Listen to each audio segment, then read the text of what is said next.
Al-Fatihah merupakan doa bagi kita semua.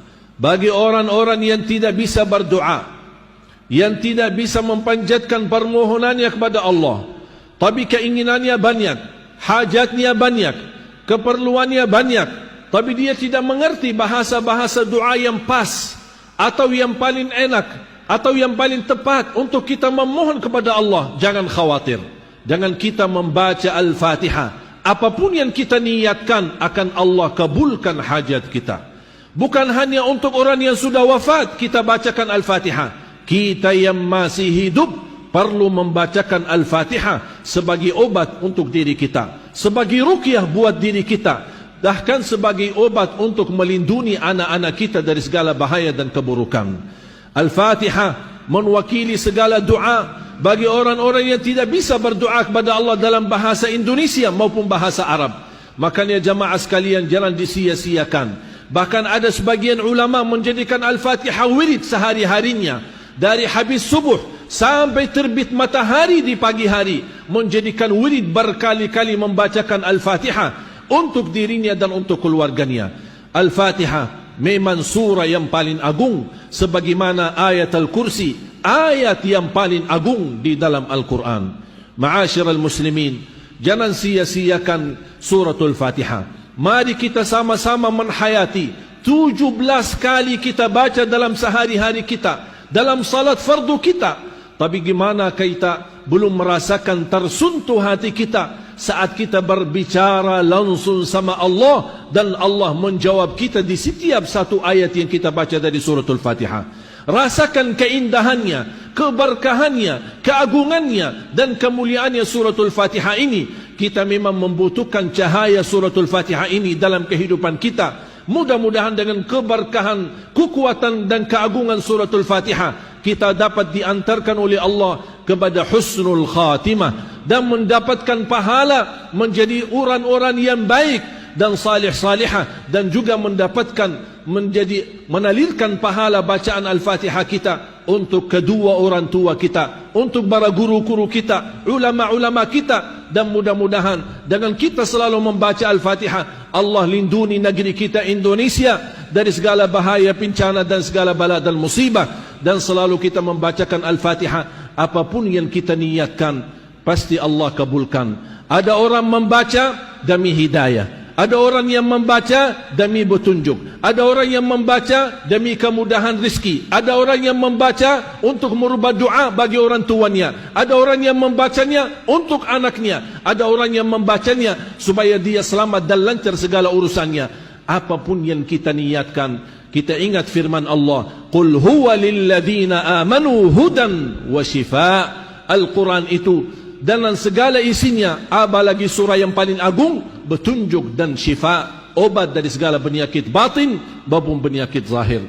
Mudah-mudahan kita selalu menjadi orang-orang yang mencintai Al-Quran, mencintai suratul Fatihah, dan bisa menjadikan Al-Fatihah sebagai wirid kita sehari-hari, agar kita selalu dalam kehidupan kita dilindungi oleh Allah dan mendapatkan keberkahan lahir dan batin daripada suratul Fatihah. Barakallahu li wa lakum fil Qur'anil azim wa nafa'ni wa iyyakum bima fihi min al-ayati wadh-dhikril hakim. Aqulu qawli hadha wa astaghfirullah li wa lakum wa li sa'iril muslimina wal muslimat min kulli dhanb fastaghfiruhu innahu huwal ghafurur rahim. اللهم صل وسلم وزد ودم وأنعم وتفضل وبارك بجلالك وكمالك على زين عبادك وأشرف عبادك سيدنا ومولانا محمد وعلى آله وصحبه وسلم. ورضي الله تبارك وتعالى عن كل الصحابة أجمعين.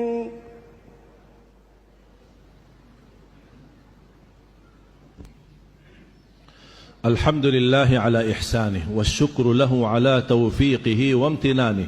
أشهد أن لا إله إلا الله وحده لا شريك له تعظيما لشانه، وأشهد أن سيدنا ونبينا محمدا عبده ورسوله الداعي إلى رضوانه صلوات ربي وسلامه عليه وعلى آله الطيبين الطاهرين وصحابته المهاجرين والأنصار أجمعين وعنا معهم بمنك وكرمك يا أرحم الراحمين. معاشر المسلمين, salah satu amalan yang terbaik di hari Jumat adalah sebanyak-banyaknya bersalawat kepada Nabi Muhammad sallallahu alaihi wasallam. Rasulullah sallallahu alaihi wasallam bersabda di hadis yang diriwayatkan Imam Muslim, "Man shalla alayya wahidah, sallallahu alaihi biha ashra." Barang siapa yang salawat kepadaku satu kali akan mendapatkan 10 kali rahmat. Itu kalau di hari-hari biasa. Tapi lebih utama dan lebih khusus di hari Jumat, sebanyak-banyaknya kita bersalawat.